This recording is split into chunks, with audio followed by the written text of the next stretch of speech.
Gazette du Togo, une vision sur l'actualité togolaise et sur le monde.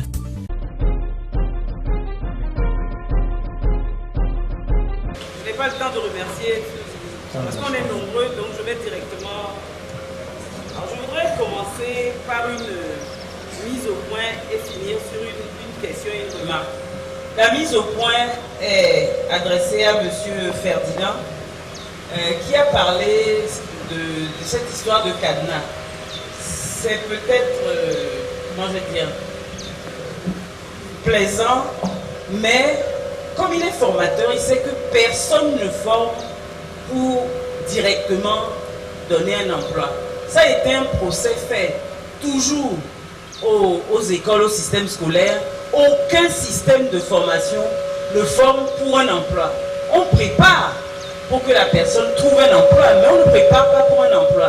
C'est une erreur de croire que l'école, quand vous sortez de l'école, directement, vous pouvez trouver un emploi. C'est faux. C'est une erreur et on fait le procès à l'école. Et vous dites que c'est l'État qui a changé le cadenas. Non, ce qui ne va pas, c'est qu'il y a du chômage. Il y a le chômage partout au Togo. Partout. Dans la médecine, dans la gestion, partout il y a du chômage. Donc ce n'est pas l'école d'abord, c'est l'économie d'abord. Pourquoi y a-t-il chômage? Ce n'est pas à cause de l'école. Il y a chômage parce qu'on a une politique économique qui crée le chômage. Je crois qu'il faut être clair sur ces choses-là. Il ne faut pas mettre les responsabilités là où elles ne sont pas. C'était une mise au point, surtout que vous, sur le système de formation, vous savez, le chômage des diplômés, ce n'est pas ça qui est le plus important. Quand vous avez un diplôme, face au chômage, vous avez plus de chances que celui qui n'a aucun diplôme. Celui qui est les décrocheurs de l'école, ceux qui sont partis avant la fin, qui sont partis sans diplôme, ceux qui sont les laissés pour compte de l'école, ont plus de difficultés quand l'économie se remet à marcher que ceux qui ont des diplômes et tout. Il ne faut pas donner des illusions aux gens en faisant croire que c'est les diplômés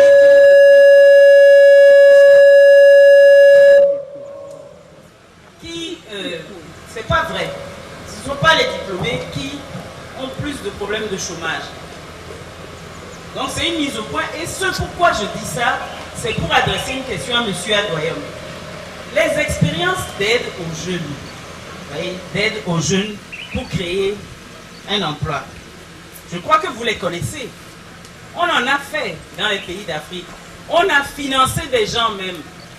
Et où sont les entreprises? Vous connaissez ces expériences, non? Les expériences du Bénin où les gens ont pris l'argent et l'entreprise n'a pas été créée et la personne est partie avec l'argent. Pourquoi? Pourquoi? Comment choisit-on les personnes qu'on aide? Qui choisit-on? Je crois que c'est des problèmes réels qu'il faut poser ici. C'est des problèmes réels. Vous parlez des aides de l'État, d'accord, mais il faut choisir à bon escient qui on va aider et comment on va aider. Sinon, on va encore à un échec. Tout le monde ici chante les louanges de FNFI, etc. Comment c'est faire? Je crois qu'au lieu de parler de ce que l'État a fait, parlons des initiatives citoyennes. C'est pour ça qu'on est ici. Quand il faut redresser la barre, on a parlé hier de laisser tomber le paradigme du gouvernant tout-puissant, d'attendre tout du gouvernement, de l'État et tout. Et là, on retourne Fayel, etc. Et tout ça, c'est l'État. Nous, les citoyens, qu'allons-nous faire pour que les jeunes soient des entrepreneurs? Merci. Merci, Maryse. Les panélistes se sont appesantis surtout sur les opportunités en matière d'agriculture. Et hier, dans mes analyses, nous avions fait cas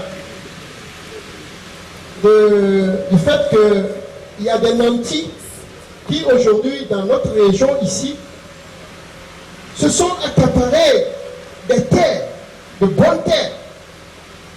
Les gens peuvent convenir avec moi ici que nous avons de très vastes terres qui sont déjà occupées par les nantis.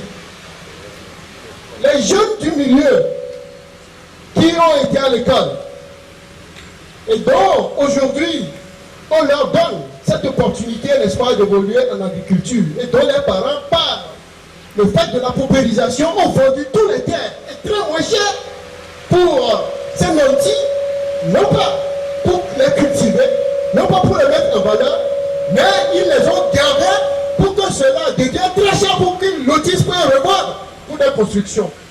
Alors, je me pose la question de savoir sur quelle terre ces jeunes-là vont travailler.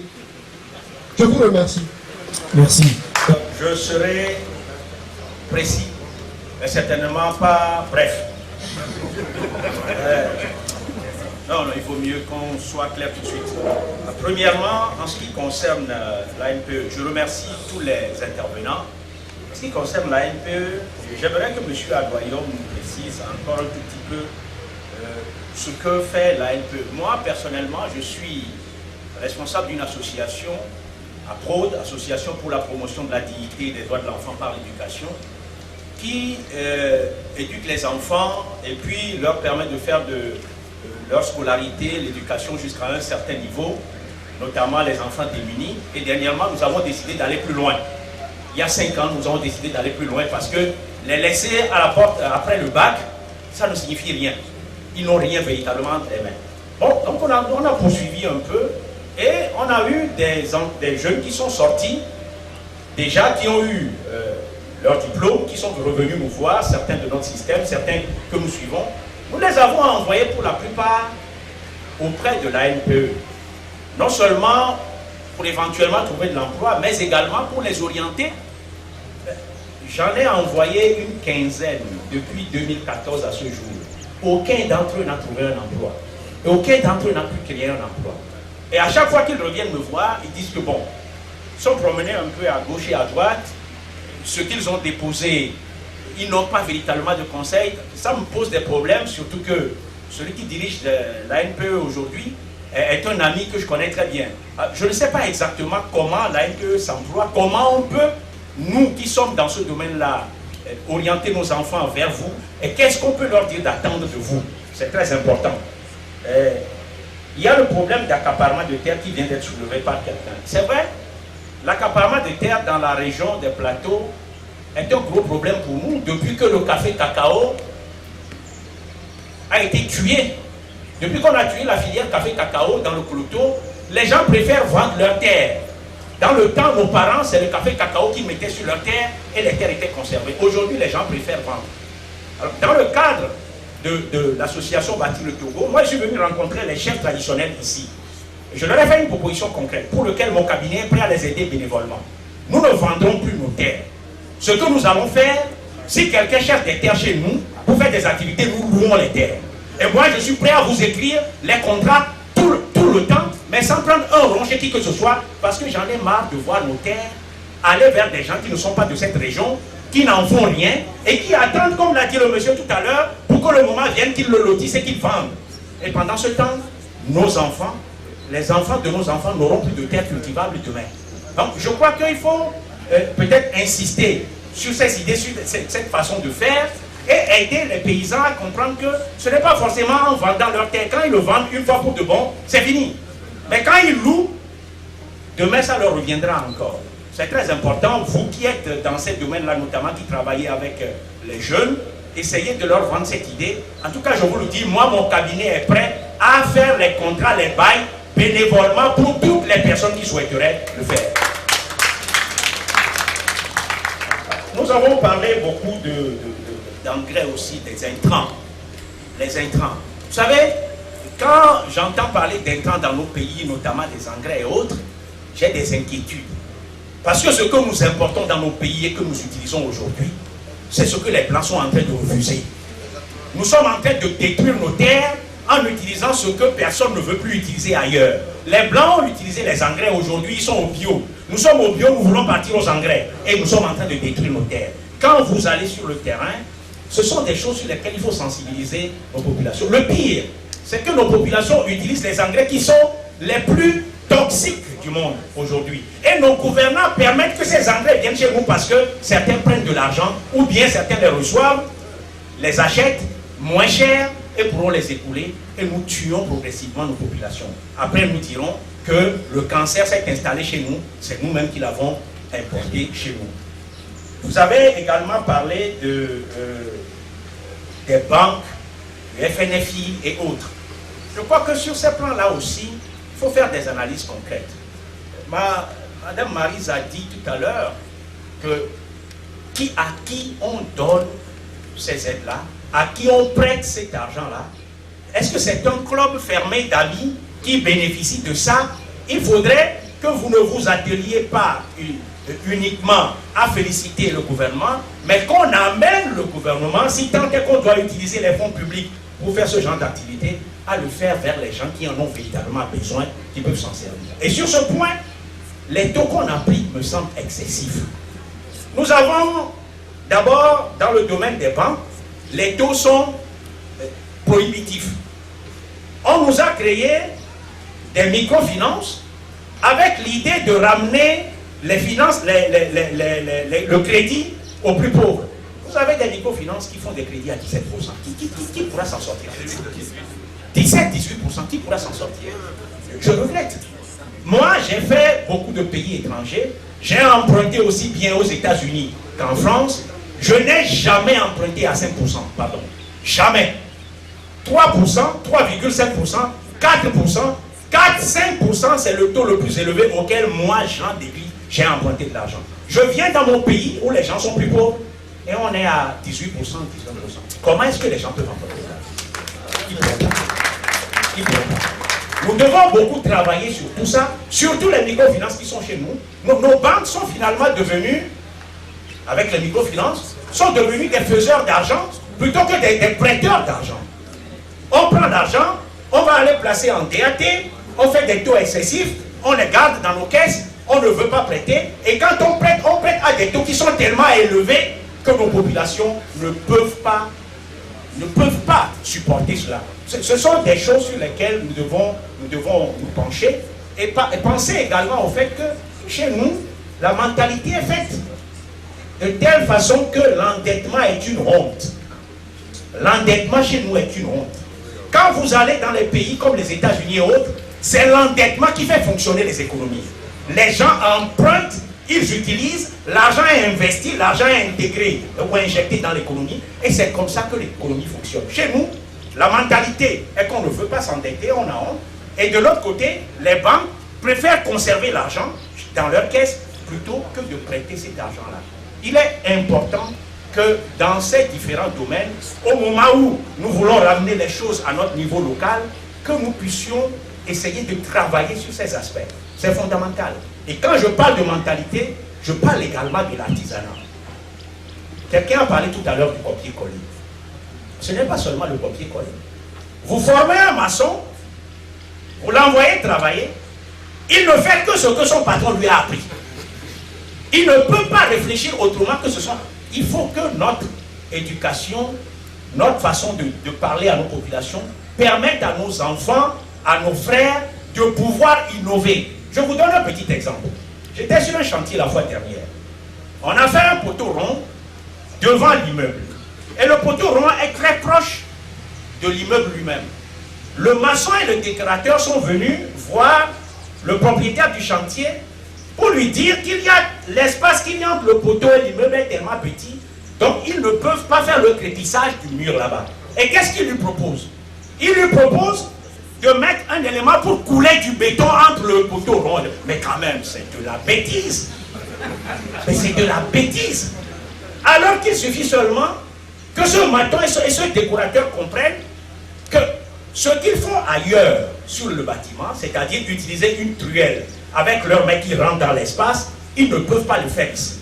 Il faut aller chercher un système de truelle qui prolonge votre main et qui permet de faire ce travail. Et c'est ce que je leur ai expliqué. Et le lendemain, ils l'ont fait et ils sont venus me remercier. Il faut que nos populations puissent innover. Nous avons reçu une éducation qui nous oblige à ne faire que copier. Copier, surtout copier toutes les bêtises. Je vous remercie. Merci.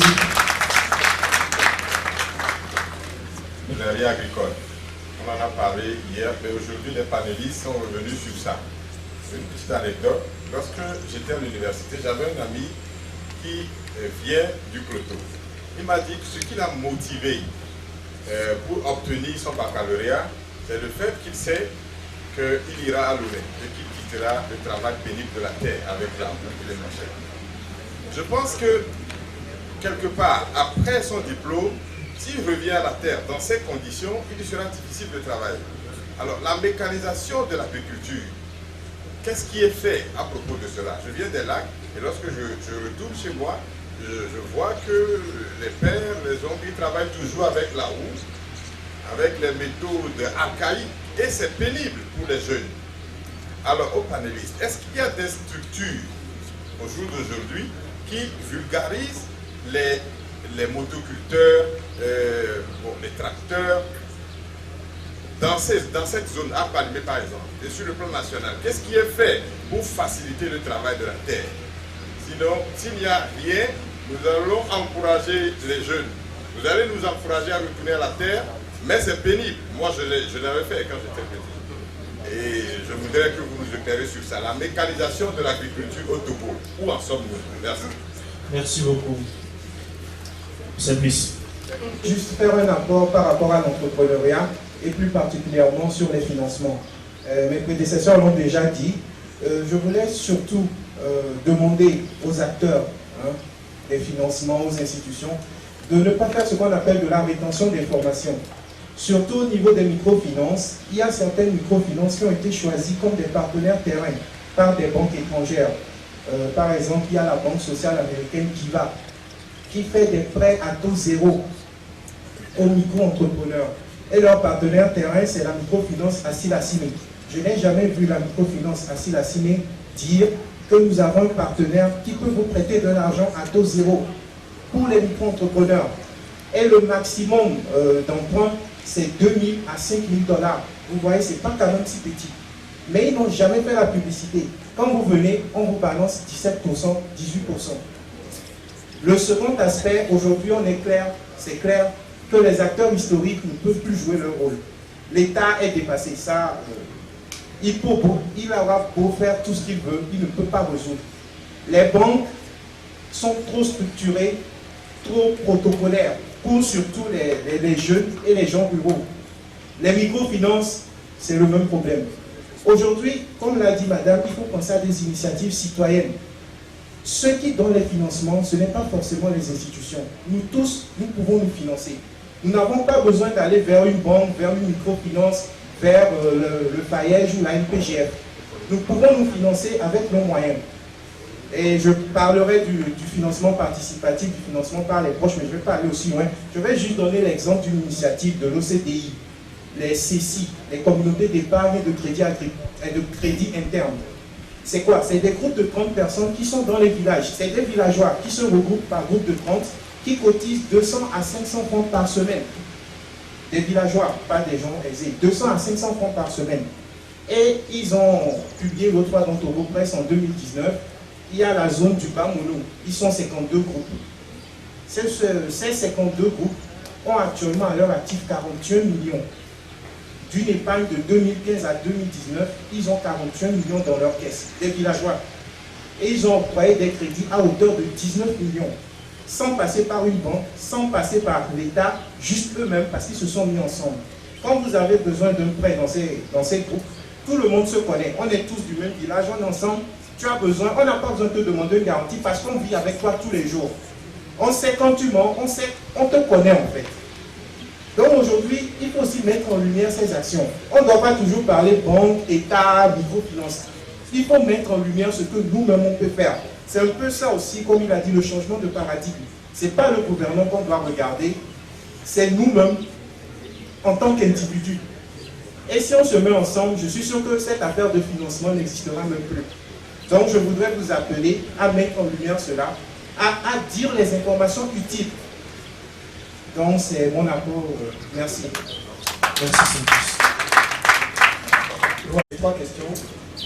Première question. Pouvons-nous penser à une aide financière politisée? La voix, s'il vous plaît. Pouvons-nous penser à une aide financière politisée? 2.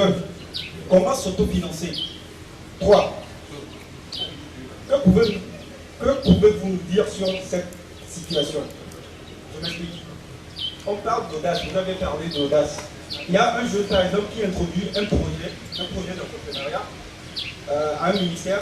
Le projet reste sans suite. après peut-être 2 ans, il retrouve ce même projet développé ailleurs.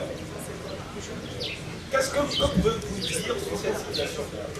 C'est ce qui fait qu'en fait les jeunes ont peur de présenter leur projet devant, par exemple, des institutions financières.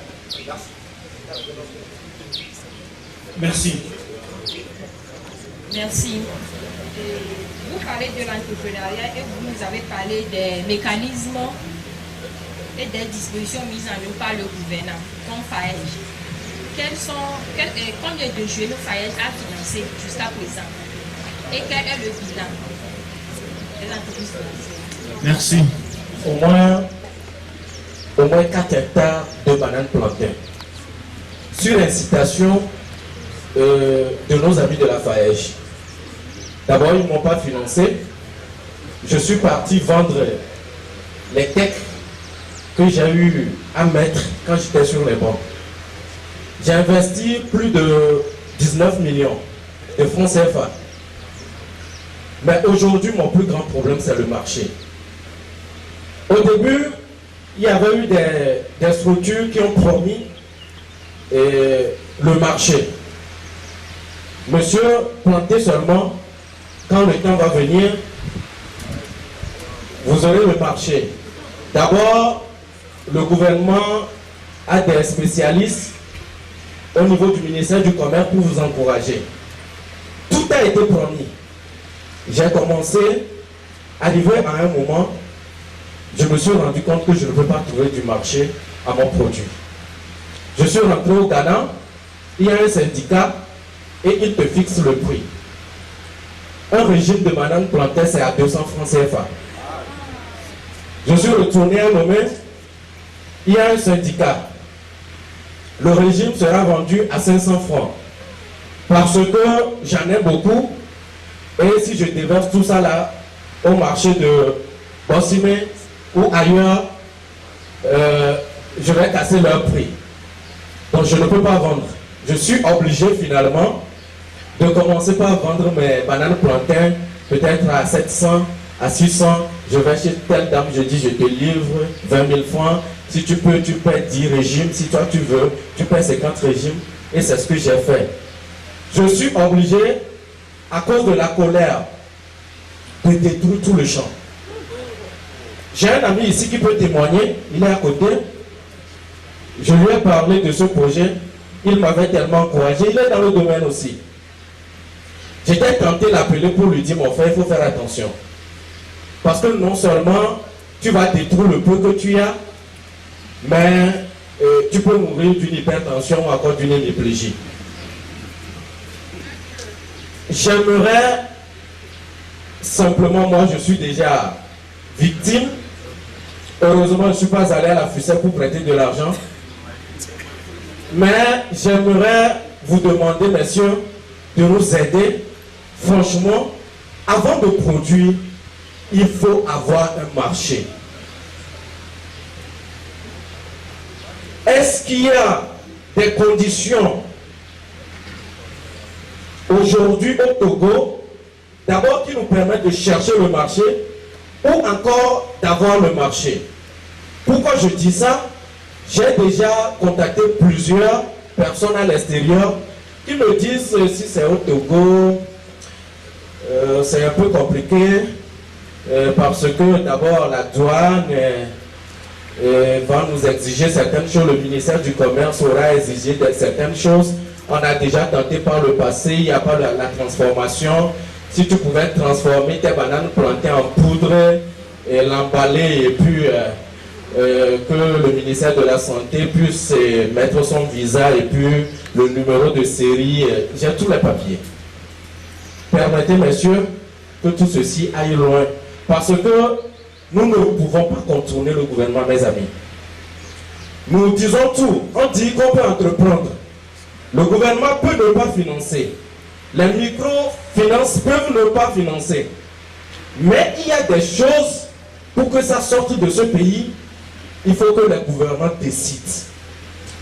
Il faut que vous ayez peut-être Kofi, ou encore Abalo, ou Loïc Lawson, ou Loïc Adjonvi quelque part, pour vous signer les documents. Il faut des institutions de l'État pour pouvoir aller négocier des marchés, c'est-à-dire un peu plus larges, pour vous infiltrer, pour vous mettre quelque part sur cette liste. C'est difficile, je ne peux pas l'expliquer, mais je veux simplement vous dire de nous aider. Merci. Merci beaucoup, mon collège. Les autres qui écoutaient avec nous cette présentation. Je m'en vais dire ceci. Ma première chose est, seul celui qui a fait l'expérience a droit à la parole. Quelle expérience avez-vous fait, messieurs? Avez-vous des champs? Êtes-vous entrepreneur?